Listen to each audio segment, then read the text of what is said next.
우리나라 주거 실태 조사에서 대한민국 전체 가구 중에 51.9%가 아파트에 산다고 합니다. 단독주택 비율이 높았던 것이 2006년인데 20년이 채 안 돼서 이제는 역전이 되었습니다. 아파트에 거주하는 사람이 조금 더 많아진 그런 상태이고 점점 더 비율이 높아지고 있습니다. 여러 가지 이유가 있는데 편의성이 있고요. 아파트에 별의별 시설이 다 들어가 있잖아요. 또 하나는 투자 가치가 있기 때문에 단독주택보다는 아파트를 선호한다라고 하는 데이터도 있습니다. 그러다 보니까 여유 있는 사람들이 아파트로 들어가는 경향이 훨씬 더 많아지고 있더라라고 합니다. 21세기 대한민국이 아파트의 열기인 것처럼 성경이 기록되어 있는 1세기에도 로마 제국도 아파트에 푹 빠져 있었습니다. 고대 로마의 건축을 연구했던 마크 윌슨 교수나 에릭 스미스 교수가 소개한 그 글을 영상으로 본 것이 있는데 이런 내용들이 있습니다. 본문에 유두고가 졸다가 떨어졌다는 고대 로마의 3층 다락방, 이게 어떤 모습이었을까? 고대 로마의 가장 흔한 건축 구조물 중에 하나가 섬이라고 하는 뜻을 가지고 있는 인슐라 혹은 인술라라고 하는 것이 있는데 요즘 우리말로 하면 아파트입니다. 그런데 이제 별명은 섬이에요. 도시 구조 자체가 섬 형태를 띠기 때문에 그래서 이제 인슐라라고 호칭을 합니다. 포에니 전쟁 이후에 많은 사람들이 도시로 밀집해서 들어오기 시작합니다. 땅은 좁은데 지금처럼 뭐 이렇게 서울특별시에서 큰 땅덩어리가 아니라 도시라고 하는 것이 크질 않습니다. 그 안에 사람은 모여드니까 주택은 많이 필요하고 어떻게 해야 될까 하다가 생겨난 것이 사진에서 보는 것처럼 저런 형태의 인슐라 건물을 짓기 시작했답니다. 층수가 높아지기 시작합니다. 보통은 이제 한 3층 정도, 아주 높게 지은 건 한 10층 정도까지 지어 올렸다고 합니다. 그런데 아래층은 벽돌로 다 짓습니다. 창문도 크지요. 그런데 2층으로 올라가면 지금처럼 이렇게 건축 기술이 발달하지 않습니다.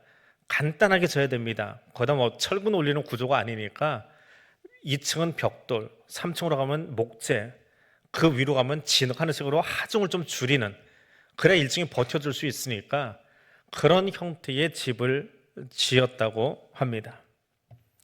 어느 층이 비쌀까요?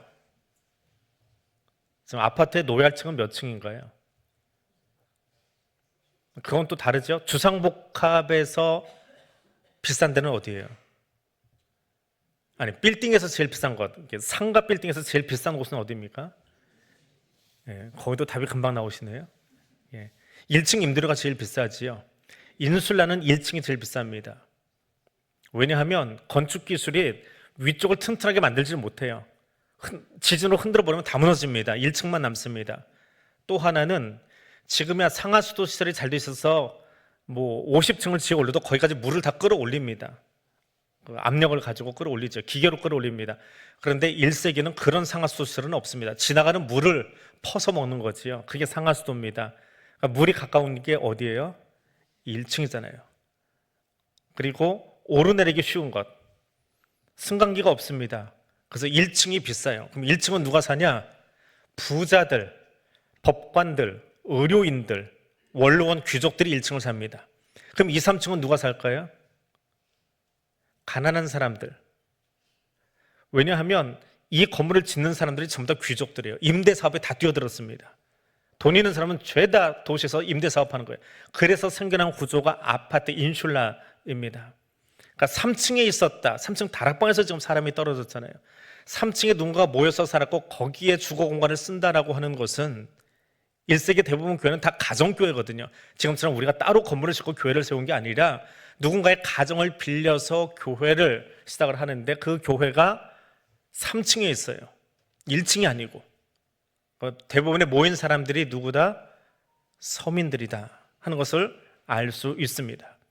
그러니까 20장에 나오는 이 드로아 교회는 서민 중심의 교회다라고 하는 것을 건축 개론을 보면 알 수 있다라고 하는 거예요. 또 하나, 인디애나 크리스천 신학대학의 린드만 교수는 유두고가 누구냐라고 하는 걸 찾아내기 시작해요. 유두고를 본문에서 청년이라고 9절과 12절에서 소개하는데 헬라어로는 이 두 개 단어가 다릅니다. 우리말로는 둘 다 청년으로 번역을 해버렸는데 헬라어로는 다른 단어예요. 그래서 이 단어는 언제 어떻게 쓰인 거냐 용례를 찾아보니까 청년을 이야기하긴 하는데 이게 우리 청년부의 청년들이 아니에요. 중고등부 청년입니다. 청소년이에요. 그리고 또 하나 20절에 나오는 단어는 이 단어가 주로 노예들에게 쓰이는 단어입니다. 그래서 두 단어를 9절과 12절을 가져다가 합쳐놓고 보니까 유두고는 어떤 사람이요? 청소년 나이의 노예 청년이라고 해석을 할 수가 있습니다. 하인 계급이다라고 하는 거죠. 자, 그래서 앞에 나오는 이야기와 뒤에 나왔던 유두고 청년에 관한 이야기를 다시 하나로 합쳐서 이야기를 정리해 보면 이날 3층에 있었던 모임 드로아 교회는 어떤 교회냐?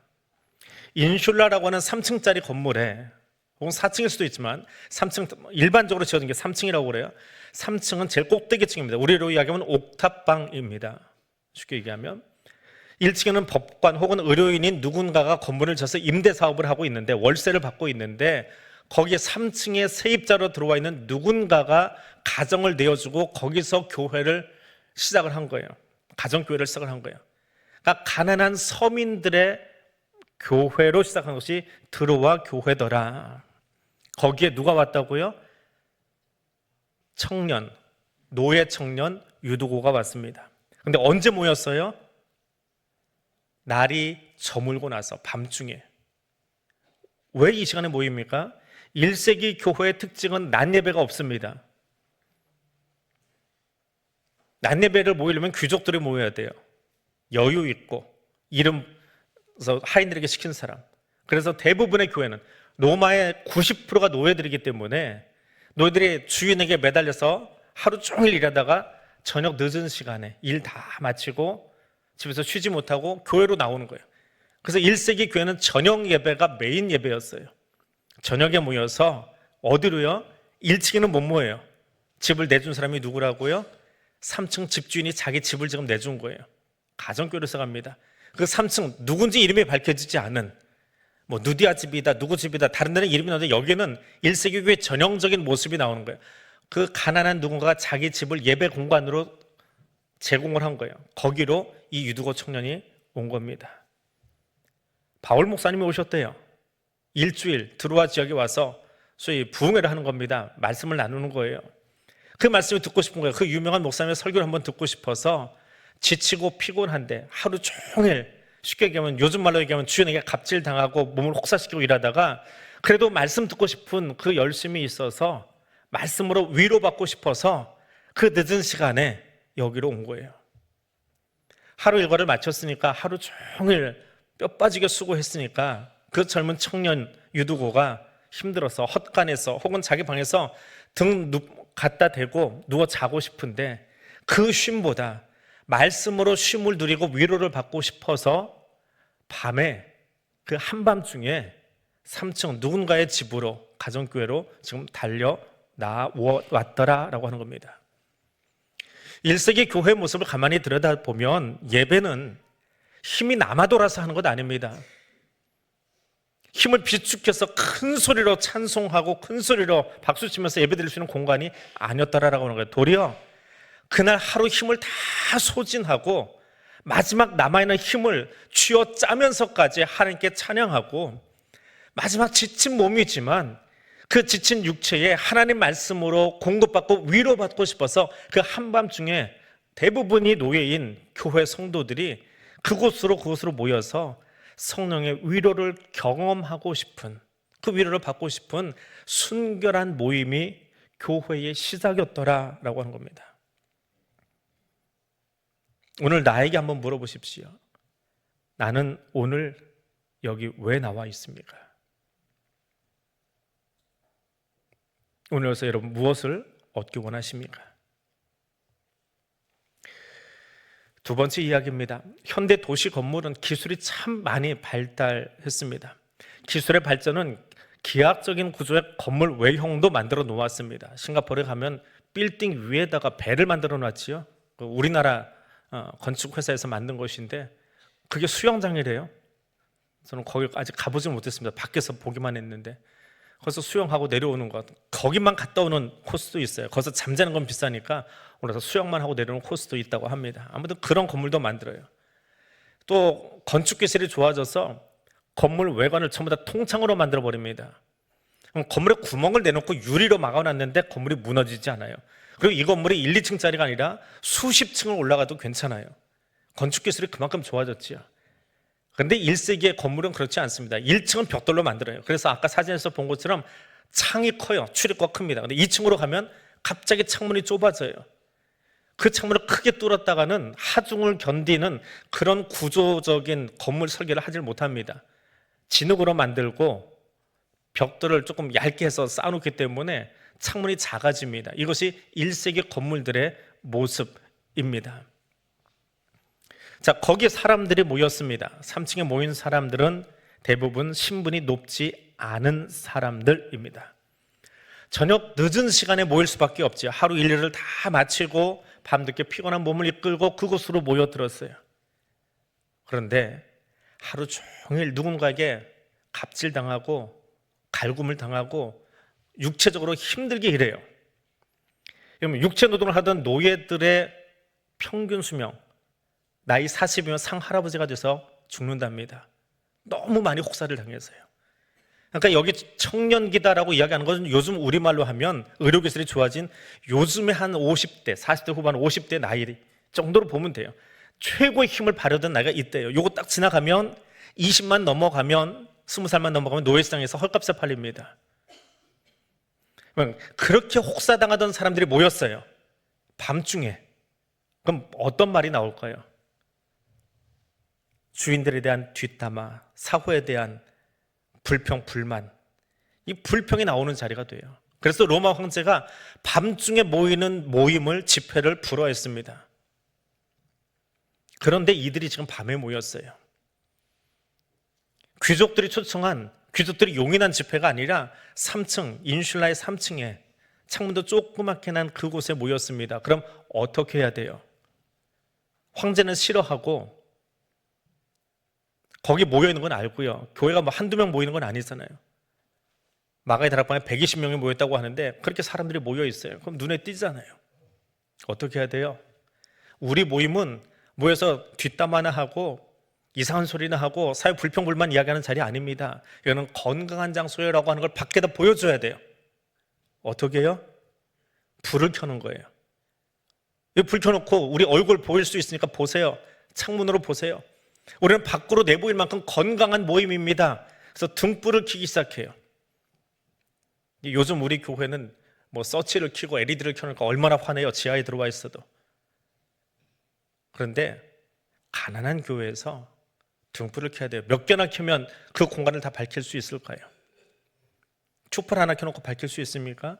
여러 개의 등불을 켜야 되겠지요. 등잔대에다가 해놓은 불. 지금 여기 나오신 분들은 좀 켜보신 연령대가 있는 것 같아요. 더 젊어지면 그것도 구경 못하는 세대들이 있는데, 그럼 그걸 한두 개가 아니고 여러 개 켜야 돼요. 전기처럼 이렇게 코드를 끼면 전기가 들어오는 게 아니고 호롱불 내지는 등잔불을 여러 개 켜야 돼요. 그러면 거기 쓰는 기름은 어떤 기름 쓸 수 있어요? 엑스트라 버진 올리브유를 거기다 쓸 수 있습니까? 그 비싼 거를? 어떤 거요? 가장 허접한, 어디선가 음식을 튀기고 남았던, 어쩌면 그런 허접한 기름을 등잔에다 갖다 놓고 거기에 심지를 꽂았을 거예요. 그런 기름에다가 심지 꽂아놓고 불 붙여 보십시오. 어떤 냄새가 나는지. 기름이 깨끗하면 향이 좋아요. 그런데 기름이 탁하고 오래되고 그런 거면 불 켜는 순간에 역겨운 냄새 납니다. 그 등불은 한두 개가 아니에요. 등불을 밝혀야 돼요. 여러 개를 공간 안에 놨습니다. 그 기름으로 태워지는 심지 오래 놔두면 보이지 않게 천천히 끓음이 생겨요. 켜보신 분들은 알 겁니다. 이 천장에 언젠가 알지 못하게 천천히 까매지게 생긴 게 시커먼 끓음이 거의 묻어버립니다. 그 공간 안에도 다 깨끗하게 등잔불이 있는 건 아니잖아요. 어떤 거는 뽀록뽀록 연기가 나오는 것도 있고요. 그것이 코 속으로 들어가면 코가 새카매집니다. 공간이 그래요. 거기에 100여 명이 모여 있습니다. 그런데 바울 목사님이 설교를 얼마나 하는지 아세요? 저는 주일 낮 설교를 25분에서 30분 사이로 합니다. 유튜브로 보시면 시간이 대충 나오니까 아실 거예요. 바울 목사님 밤새 했습니다. 부흥회 1시간, 요즘 부흥회는요, 옛날 부흥회는 2시간 해도 뭐라고 안 했어요. 요즘은 아무리 좋은 부흥 강사 들어도 1시간 넘어가면 꿍시렁거리기 시작합니다. 그 다음날 안 나와요. 그래서 부흥 강사들도 오면 하는 얘기가 있어요. 나팔 집회가 돼야지 깔때기 집회가 되면 안 돼. 부흥 강사들이 쓰는 용어인데 첫날은 누구야 그러고 다 나오는데 두 번째 날 안 나옵니다. 너무 길어. 내용이 우리하고 안 맞아. 그럼 안 나와버립니다. 이게 깔때기 집회래요. 근데 첫날은 별로였는데 소문나서 그 다음에 많이 나오면 나팔 집회래요. 그나저나 1시간 넘어가면 안 나옵니다. 왜? 주일 낮설교에 습관이 들었거든요. 그래서 30분, 40분 넘어갔다 아무리 유명한 강사가 와도요 싫어합니다. 이게 현대교회거든요. 근데 바울 목사님 어떻게 했어요? 날이 새도록 했어요. 밤을 새워버렸습니다. 1907년 평양 대부흥운동처럼 밤을 새버렸어요. 밤을 아침까지 했습니다. 뽀록뽀록 연기는 나는데 하루 종일 누군가의 집에서 수고하고 애쓰고 와서 몸도 피곤하고 여기저기 쑤시고 아픈데 짤막하게 요점만 얘기하는 게 아니라 이 얘기 저 얘기를 다 해요. 그런데 그 설교가 지금 제가 하는 것처럼 강대상에 권위를 부여하고 위에 올라서 가운 입고 목사 혼자 계속 얘기하고 성도들은 20분 동안 꼼짝 않고 앉아서 듣고만 있다가 끝나는 설교가 아니라는 거예요. 설교자가 지금처럼 이런 형태의 설교가 아니라 회중 한가운데 들어가 있습니다. 가운을 입은 게 아니에요. 회중 한가운데 들어가서 토론하는 거예요. 요즘 강의식의 설교가 아닙니다. 토론의 설교예요. 혼자 얘기하지 않아요. 서로 이야기를 합니다. 제가 중등부 교육 전도사 할 때 이걸 한번 해보고 싶었어요. 그래서 미리 임원들을 불러가지고 다음 주 설교 본문 여기야. 주제는 이건데 설교를 끌고 나가서 너 질문 이렇게 몇 개 준비해와. 한 사람의 필리에서 2-3개씩 가지고 와. 그 아이들한테 시켰어요. 다음 주일 설교를 시작하면서 설교 본문 딱 읽고 나니까 회장이 전사님 질문 있는데요. 그러고 일어서 얘기를 하는 거예요. 부장님이 깜짝 놀라서 설교 시작하자마자 일어서니까 어디 설교 시간에 전사님 말도 시작 안 했는데 한다고 이제 아이를 끌어안치려고 쫓아가는 거예요. 근데 아이가 앉아요. 질문이 끝났으니까. 그거 보고 대답을 해줬죠. 그랬더니 이번에 저쪽에서 부회장이 일어나는 거예요. 저쪽에서 총무가 일어나는 거예요. 한 2-3개씩 준비하라고 했으니까 임원들이 한 20명 되는데 계속 주거니 받고 하고 있으니까 부장님 얼굴이 벌개진 거예요. 왜냐면 일부러 부장한테 얘기 안 했어요. 교사들이 알고 나면 다른 사람들이 다 알 거 아니에요. 다 짜고 친다. 그래서 모르게 하려고 임원들한테만 알려줬거든요. 너희만 질문해라. 다른 사람한테 얘기 안 할 거다. 그날은 여기저기서 애들이 벌떡벌떡 일어나서 질문하고 그거 대답해주고 하다가 설교를 딱 끝냈습니다. 그게 1세기 설교였어요. 100여 명이 앉았는데 너도 나도 질문하고 토론해요. 여러분 이 광경을 보시려면 이스라엘 성지순례 가셔서 막벨라굴이나 라헬의 무덤 같은 데 가보세요. 그 옆에 이스라엘 유대인들이 앉아가지고 성경을 읽는데 소리내서 읽어요. 그냥 읽으면 졸리니까 몸을 흔들면서 읽어요. 서로 이야기하는데 싸우는 것 같이 이야기합니다. 하브르타 교육이라고 많이 들어보셨을 거예요. 그게 예배 시간에 있었던 거예요. 공기는 탁해요. 하루 종일 일 마치고 와서 몸은 숨이 쑤시고 아파요. 졸려요. 거기에 기름 냄새 나요. 여기저기 서로 자기 질문 던지고 답하고 바울이 거기서 답을 해주고 밤새 하고 있어요. 그 분위기 속에 유두고는 어떻겠습니까? 사람들이 서로 이야기하니까 입에서 나오는 공기가 있어요. 기름에서 나오는 그 끓음이 있어요. 열기가 있어요. 냄새가 있어요. 공간은 3층이라 좁아요. 창문도 그렇게 넓지 않아요. 공기가 탁해집니다. 말씀으로 위로받고 싶어서 나오긴 했는데 계속 졸려요. 왜 창가로 갔어요? 졸음 깨려고 간 거예요. 예배에서 딴청하려고 간 거 아니에요. 요즘 우리 예배 드리다가 누가 벌떡 일어나서 이게 좀 졸려 그러고 여기 앞에 나와서 벌떡 앉아보세요. 쟤 뭐냐고 아내들 당장 쫓아서 데리고 나갈 거예요. 예배 분위기 해친다고요. 현대 예배는 엄숙함이 메인이에요. 근데 유대인의 예배는 엄숙함이 없어요. 정말 정신없어요. 근데 거기서 내가 정신 차리고 싶어요. 말씀을 더 듣고 싶어요. 그것이 유두고의 몸부림이었어요. 창가로 가서 그 작은 창문 틈으로 들어오는 밖의 공기를 마시려고 그래서 잠을 깨우면서 오늘이 아니면 이 바울 목사님 우리 교회 또 언제 오실지 모르니까 그 토론에 나도 참여하고 싶어서 창가로가 앉아 있는 거예요. 말씀 듣다가 졸면 유두고처럼 됩니다. 설교사님 졸지 마세요. 조는 건 사탄이 가져다 준 은혜입니다. 손에 붙어서 눈 똑바로 뜨고 벌써부터 눈 감고 고개 숙인 사람이 있는데, 오늘 본문 가지고 그런 식으로 설교하는 거 목사들이 하는 거예요. 자기가 설교 못하는 거 모르고 졸고 있는 성도들한테 뭐라고 나무라면서 야단치는 거. 왜 거기다 야단을 쳐요? 설교 준비를 목사가 해야지. 저도 목사지만. 그래서 유두고 본문을 지금까지 한 번도 설교를 해본 적이 없어요. 잘 이해가 안 돼서요, 사실은. 근데 오늘 생애 처음으로 이 본문을 써봅니다. 배경을 보고 이 구조를 보고 나니까 이건 누구 남으라는 설교가 아니에요. 이 안에는 그런 내용의 설교 하나도 없습니다. 그런 본문, 그런 구절 단 한 글자도 없습니다. 예배 시간에 졸지 마세요. 이 본문 가지고 하면 안 돼요. 이 본문은 그 얘기하려고 쓰여진 본문이 아니기 때문에 그래요. 본문을 열심히 보세요. 오늘 12절까지 유두고가 졸았는데 이런 녀석이 있냐, 성도가 이래야 되냐, 졸지 말아라, 사탄이 꼬인다. 본문에 졸다가 떨어져 죽었는데도 누가도 성령님도 여기서 비판하거나 비난하거나 정죄하는 내용 한 글자 한 토시도 없습니다. 본문은 그런 내용이 아니라는 거예요. 창틀에 앉아있는 유두고, 그가 말씀에 깊이 들어가지 못하고 잠에 깊이 들어간 건 인정해요. 그래서 떨어졌습니다. 근데 중요한 거는요, 지금 교회가 누가 설교 시간에 졸다가 앞으로 고개 탕 숙여서 잘못 부딪혀가지고 뇌출혈을 여기서 죽었어요. 그러면 그 교회 사단 나지요. 교회 문 닫든지 교회 옮기든지 전 당원이 나와서 회개기도 하든지 이래야 될 거예요. 근데 오늘 본문에 유두고가 말씀 듣다가 설교 시간에 떨어져 죽었어요. 광고 시간도 아니고 체육대회도 아니고 설교 중에 떨어져 죽었어요. 이거 누가 책임집니까? 문책당할 일이 있잖아요. 요즘으로 치면 담임 목사 나가야 될 사건의 일이 될 수도 있어요. 근데 여기 아무도 그 얘기가 없어요. 심지어는 유두고조차도 뭐라고 하지 않아요. 이들에게 정말 중요한 건 뭐예요? 환경에 눌리지 않고 내 몸이 정말 피곤하고 아프고 정말 고달프지만 그 밤에 말씀 듣겠다고 여기 달려나온 사람, 그리고 그 탁한 공기 안에서 내가 잠을 더 깨우고 말씀에 집중하기 위해서 창틀에 앉았다가 집중이 좀 덜 돼서 그런지 떨어져 죽었을 때 그를 다시 살려내고 다시 예배 중에 들어오게 하고, 교회가 생명력에 집중하고 말씀이 가진 생명력이 무엇인지를 그거 들려주기 위한 그 교회, 그것이 1세기 교회고 그것이 교회의 원형이다라고 하는 거예요.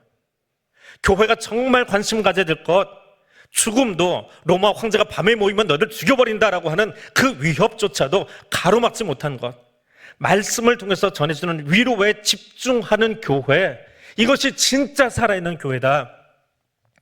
이거 들려주고 싶은 것이 들어와 교회의 모습입니다. 오늘 내 자신에게 물어보십시오. 나는 지금 이 예배 시간에 무엇에 집중하고 있습니까? 무엇을 듣고 싶어서 지금 이 자리에 힘을 쓰고 앉아 있습니까? 오늘 들어와 교회 성도들과 비교하여 나를 들여다볼 수 있는 시간 되시기를 바랍니다. 세 번째로, 오늘 예배 중에 가장 강조되는 것이 무엇인가 보십시오.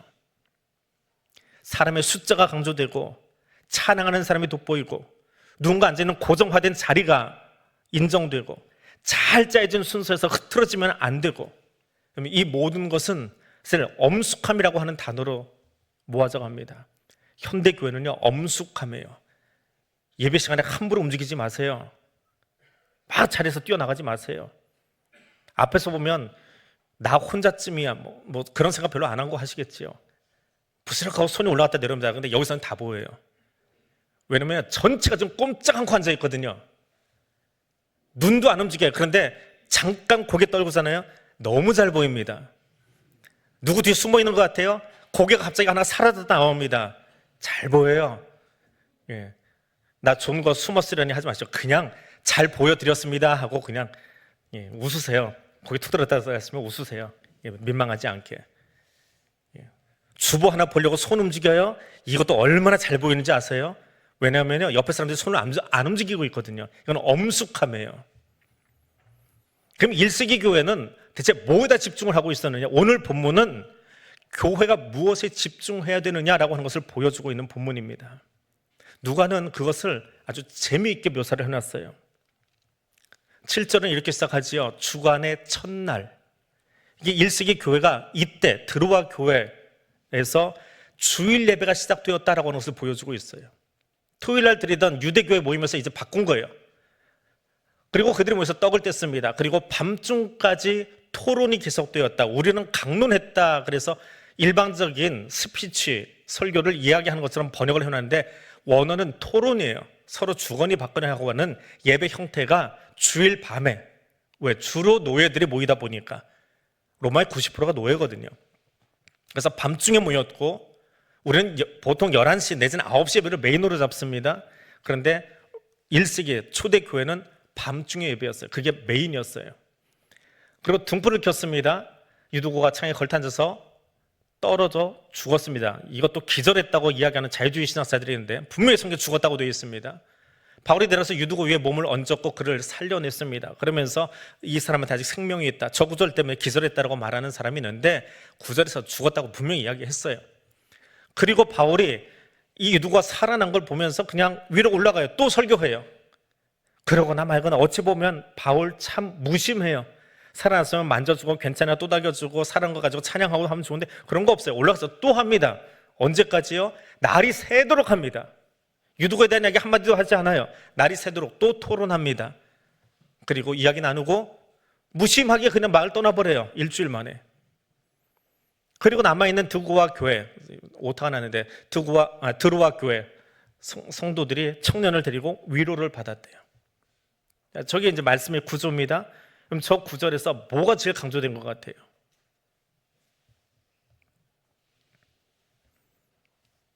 저 본문은요, 그냥 간단하게 보시면 돼요. 7절하고 11절에 반복되는 이야기가 있지요.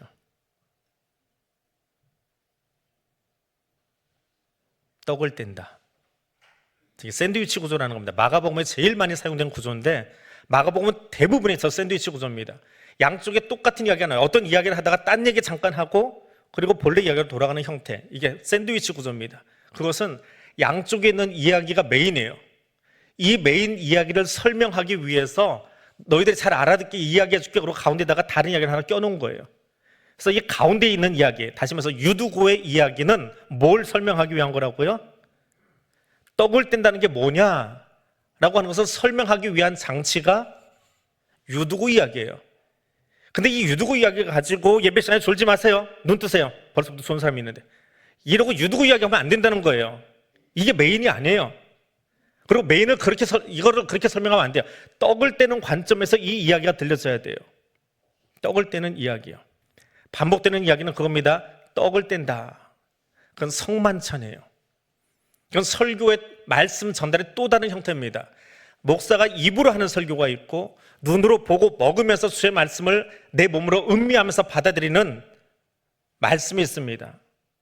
입술로 전파된 설교가 있고요. 눈으로 보고 먹는 설교가 있어요. 이 두 개가 같이 예배 시간에 움직입니다. 우리 교회는 한 달에 한 번 해요. 대부분의 개신교회, 한국의 개신교회는 1년에 2번 합니다. 그런데 초대교회는 매주일 했어요. 설교와 성찬이 매주일 있었어요. 이 성찬이 뭐냐라고 하는 거예요. 교회가 시작되는데 교회는 안식 후 첫날, 그러니까 주일날 예배를 드리더라라고 하는 게 여기 하나가 등장을 하고요. 예배 시간의 변경이 이미 이때 확정되기 시작했어요. 그리고 그날 예배 시간에 가장 중요한 게 무엇이냐? 말씀이라는 거예요. 근데 목사 혼자 이야기하는 것이 아니라 성찬이 같이 집례되는데 이 말씀, 목사가 선포하는 말씀과 성찬의 의미가 뭐냐? 유두고를 통해서 풀어줄게라고 하는 이야기예요. 그 유두고 이야기의 핵심은 뭐예요? 말씀 듣다 졸면 죽는다. 협박 아니에요. 그 얘기 하자는 거 아니에요. 뭐라고요? 부활이에요. 말씀의 핵심은 부활이라는 거예요. 죽은 자를 살리시는 하나님. 바울에서 죽은 자를 살리시는 하나님. 누가는 그의 책에서 이 부활 이야기를 얼마나 많이 적는지 모릅니다. 원래 한 권의 책이었고 나중에는 2권이 되었지만 누가복음 7장에서 예수께서 나인성 과부의 아들을 살리셨어요. 8장에서 회당장 야이로의 딸을 살리셨어요. 그리고 사도행전이 시작되니까 제자들이 하는 거예요. 하나님이 베드로를 통해서 요바의 다비다를 살리십니다. 20장에서 바울이 드로아의 유두고를 살립니다. 이 부활 사건이 4번이나 등장을 해요. 그만큼 누가는 이 일에 관심이 많아요. 그런데 이 부활 사건을 쭉 연결해서 오다가 마지막으로 부활 사건을 하나 더 기록을 하는데 그것이 20장이에요. 근데 어느 대목에 기록을 했다고요? 예배 중에 떡 떼는 이야기를 하면서, 성만찬의 이야기를 하면서 이 말씀의 진짜 의미가 무엇이냐, 말씀을 듣고 나서 우리가 이 말씀 속에서 어떤 위로를 받아야 되느냐. 야, 설교 들었더니 내가 사업이 잘 되더라, 설교 들었더니 수능시험에 합격했더라, 수능시험 내가 설교 들었더니 승진했더라, 이야기가 아니라 하루 종일 피곤하고 지치고 이놈의 나라 힘들어, 여기서 노예로 사는 거 힘들어, 그리고 들어왔지만 설교 듣고 나니까 뭐가 있다고요? 핵심이 뭐라고요? 유다가 설교 듣다가 죽었다가 살아났어, 이런 이야기가 아니고요, 부활이에요. 예수 생명이에요. 그것이 그들에게 위로가 되었다라고 하는 거예요. 그들이 떡을 뗐습니다. 성만찬을 나누었습니다. 그 성만찬의 핵심이 무엇이냐? 유다가 비록 죽었지만 말씀을 사모하고 말씀에 유롭게 원했던 그가 다시 살아났더라. 예수의 말씀과 연합하면 우리가 죽지 않고 다시 산다라고 하는 거예요. 부활 생명이 우리에게 있다라고 하는 거예요. 믿으십니까? 이것이 오늘 본문의 핵심이에요. 예수 부활하셨습니다. 그분의 부활의 첫 열매이고 우리도 그곳에 앞으로 끼게 될 겁니다. 비록 사회가 힘들고 어려워요. 하루 종일 일하고 와서 몸이 지끈지끈 쑤시고 아파요. 그래서 불평불만이 나오기 쉬운 곳이에요. 그런데 거기서 말씀을 듣고 나니까 위로가 돼요. 뭐가요? 내일 내가 자유민 되는 거 아니에요? 내가 내일 풀려나는 거 아니에요? 예수 부활 첫 열매 되시듯 우리도 그 생명 얻고 일어난다는 거예요. 현실은 바뀌지 않지만 그래서 우리는 그 생명을 가지고 나가서 살아갈 힘을 얻게 되더라라고 하는 거예요. 그것이 말씀이고 그것이 성만찬이더라 라고 하는 겁니다. 그런데 그 말씀이 매일은 귀로만 들렸어요. 목사님 설교를 통해서. 어떤 날은 성만찬을 둬서 입으로 먹고 마셨어요. 근데 오늘은 어떤 일이 있었어요? 예배 중에 누군가가 죽었다가 그 말씀 모임 가운데 그가 다시 살아나는 걸 눈으로 보았어요. 이게 부활이구나. 이게 부활이구나. 부활이 책 속에 있는 이야기가 아니라 우리 눈앞에서 일어났구나. 비록 나라도 없고 식민지 지배를 받고 있고 나는 노예라서 힘들고 지친 삶을 살아가고 있지만 뼛속까지 쑤시고 아프지만 주님의 말씀 속에서 우리에게 생명 주시려고 하는구나. 이 부활 생명이 예배 가운데 있구나. 설교 중에 있구나. 성만찬 중에 있구나. 그래서 그 청년을 눈으로 보면서 살아난 것도 좋지만 말씀이 눈에 보이는 것, 그것이 그들에게 위로가 되었다는 거예요. 그래서 예배를 마치고 성도들이 힘이 돼서 내일 다시 노예 현장으로, 삶의 현장으로 나가야 되지만 그것이 힘이 있게 나갈 수 있는 원동력이 되더라라고 하는 것을 적은 것이 오늘 본문입니다. 무엇으로 위로받았다고요? 예수 부활이 우리 눈앞에서 또 하나의 열매, 유두고로 실제로 보였기 때문입니다. 예수님 부활하셨습니다.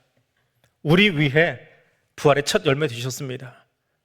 우리도 이 예배 가운데 이 생명의 능력을 경험하도록 이 시간 성령께서 우리와 함께 해주심을 믿으시기 바랍니다. 예수님 부활하셨습니다. 예수님 부활의 첫 열매 되셨습니다. 그리고 지금도 우리를 부활의 새로운 피조물 만드시려고 성령 여기 임재하셔서 여러분과 함께하고 계십니다. 그 기쁨을 가지고 그 힘을 가지고 삶의 산으로 나갈 수 있는 하나님의 사람들 되시기를 바랍니다. 오늘 말씀 기억하면서 우리 함께 기도하겠습니다. 예수께서 부활의 첫 열매 되심이 나의 소망이 됩니다. 예수 생명이 우리 안에 있음을 믿고 일어서기를 원합니다. 그리고 일어서서 이제는 그 부활의 증인으로 오늘을 살아가겠습니다. 우리 함께 이 세 가지 기도 제목으로 소리내어 기도하겠습니다. 거룩하신 하나님 감사합니다. 우리의 예배 자리에서 우리가 바라보며 우리가 집중하며 우리가 들을 소식이 무엇인지를 오늘 들어와 있는 이 교회를 통해서 듣게 해주시니 감사드립니다. 예수께서 부활의 첫 열매 되심을 우리가 압니다. 성경에서 읽었습니다. 보았습니다. 들었습니다. 그런데 드루아 교회는 그것을 눈으로 다시 실제로 확증하며 바라보며 큰 위로를 받고 기쁨 가운데 일어서고 있는 모습을 보았습니다.